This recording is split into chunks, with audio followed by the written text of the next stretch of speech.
This video is sponsored by Tokyo Treat and Sakurako. More on them a little later. Sup everyone, welcome back to another video, and today we're going to be talking about the rerun banners. And God, Hoyoverse does this to a science. This is so calculated, and it makes it much more difficult for new players or even older players to decide what they want to go for. Because let's be honest here, the Archon of every region is almost a must-get for free-to-plays and spenders alike, just because of how versatile they can make the gameplay. It doesn't really have to be about the strength of the character. It's just that Archons open up more playstyle and a different variety of combinations with the element that is involved, and Pyro being one of the best elements you can get in the game. Honestly, it's the core to a lot of DPS oriented playstyle, so grabbing yourself the Pyro Archon is almost a no-brainer. But right, there's always a huge but. The game is yours to decide how you want to play it. Just because everyone's going for the Archon doesn't mean you have to as well. So now let's talk about the ups and downs of the current banners. First, let's talk about the new character Chaska. Honestly, at this point, new characters in a region apart from Archon, just grab whoever you want, because there's no proof that they're gonna be the best or future proof, right? There's no guarantee. Some characters are very future proof, other characters are just there. They just exist, they're beautiful. All these characters are well crafted, but honestly, some don't really hold a candle to others. So we're not gonna touch on Chaska. Maybe we'll make a separate video about her. But before that, here's a word from our sponsor.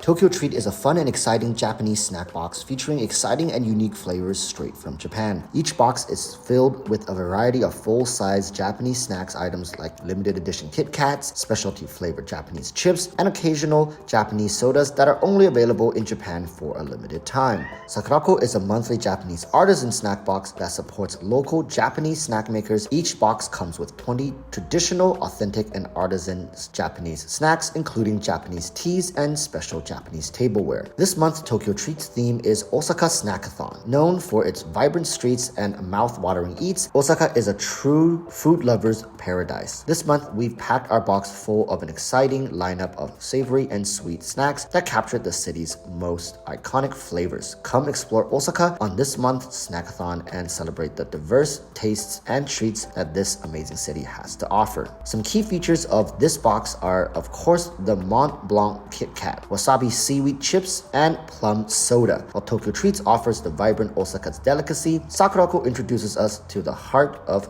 Ishikawa. In January of 2024, the Ishikawa region was impacted by a devastating earthquake, but the resilience of its communities and their dedication to preserving cherished traditions have shown through. This month, in collaboration with Ishikawa Prefecture, Sakurako invites you to honor the strength and spirit of this beautiful region by raising awareness and supporting its ongoing recovery efforts. Savor a mindfully curated collection of Ishikawa's locally crafted artisan snacks and take pride in knowing you are contributing to a community's journey of hope, renewal, and revitalization. This month's tea is the Ishikawa Bucha roasted tea, and the tableware is Wasaka chopstick. Here, my friend is enjoying the tea as well as the goodies. Learn more about the snacks you receive as well as allergen information in the booklet provided in the box. The booklet also contains a wealth of information about Japanese culture. Now, if you would like to spread the snacks to your loved ones, use my code below for a discount. Thank you again to Tokyo Treats and Sakurako for sponsoring this video. But let's talk about Neuvillette and Zhongli along with Linny. Linny is a character I think that if you like his playstyle, you can go for him, no problem. There's going to be a much bigger focus on Neuvillette and Zhongli, and honestly, I think this is going to be the toughest decision a lot of players are going to have here. It's definitely filled with their intentions. Neuvillette, in my opinion, when it comes to rerun priority, shouldn't really be that high up as opposed to someone maybe like Wriothesley, right? Wriothesley, when it comes to rerun priority, should be coming prior to Neuvillette. So why Neuvillette here? Hoyoverse knows, you know, I know, pretty much everybody who is not in denial knows Neuvillette is one of, if not the best DPS characters in the game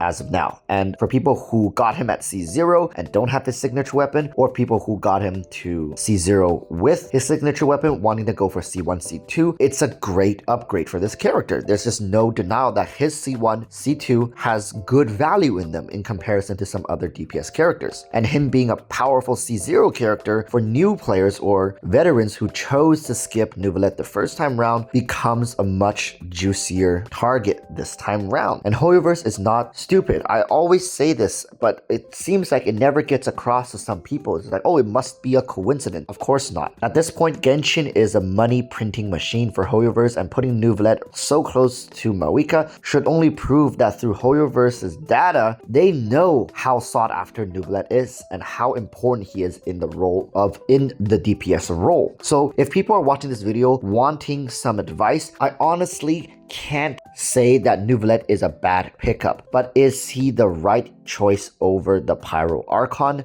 Probably not, and here's why. Neuvillette provides a good source of DPS. He's a great Hydro DPS, but his DPS can be countered, right? It's very easy to counter his DPS. You just put those Hydro droplet monsters there and he can't really do much. That's why you get characters like Hu Tao, who completely destroys these type of characters. DPS characters have strong counters. I'm not saying Archons don't, but it's much more difficult to completely shut out an Archon from the Abyss and from events as opposed to a single DPS elemental oriented DPS unit. And of course, I'm not just talking about this from a power perspective, right? If you're somebody who doesn't care about the Abyss at all, then the Archon is going to be even a better choice for you. Because not only is an Archon extremely powerful in the role that they're oriented, they also offer more playstyles, allowing you to keep the game more interesting for yourself. Now, this is all ignoring the fact that Neuvillette is your daddy and you will stop at nothing to get him, right? Because if that were the case, you wouldn't even be watching the video to begin with. Now we got to talk about Zhongli. This is like the old grandpa dude, right? Like, he's been in Genshin for as long as I can remember. The guy is phenomenal. His shield, even to this day, has some of the best, most high value effects. The AoE Aura Shred combined with the shield strength and interruption to resistance being key here is what makes Zhongli's shield so damn good. If you guys have noticed that in modern day Genshin, they have added additional interruption resistance to a lot of the characters' burst skills, right? If you notice this, you would realize that with today's monsters, interruption resistance is more important than ever. Being interrupted mid-combo is not just the loss of a little bit of DPS anymore. A lot of these characters are heavily reliant on their full combo sequence or a certain burst window to provide great DPS uptime. So Zhongli's shield, I've always said this, it's not really just about the shield, it's more so about the interruption resistance. I would say Zhongli's shield is even worth having if the shield strength were reduced by 50%, as long as you keep the interruption to resistance. And the AoE Aura Shred is just the icing on top of everything here. You're getting quite a powerful effect all combined into a single skill. Not a burst skill, a skill. To be honest, I don't know what Hoyoverse was thinking when they reworked him to this degree, but this should be the effect of maybe a burst skill of a character of his time. But nope, they decided to build all of this stuff into his elemental skill. And that's really why he's still so great. His burst skill is good. It offers a good amount of CC and burst damage, but really everybody's just going for him for that shield. And to this day, that shield is still holding some really high value in a lot of team comps. And for people who just want to be lazy and play the game, it's still one of the best tools to let you get away with making some silly mistakes.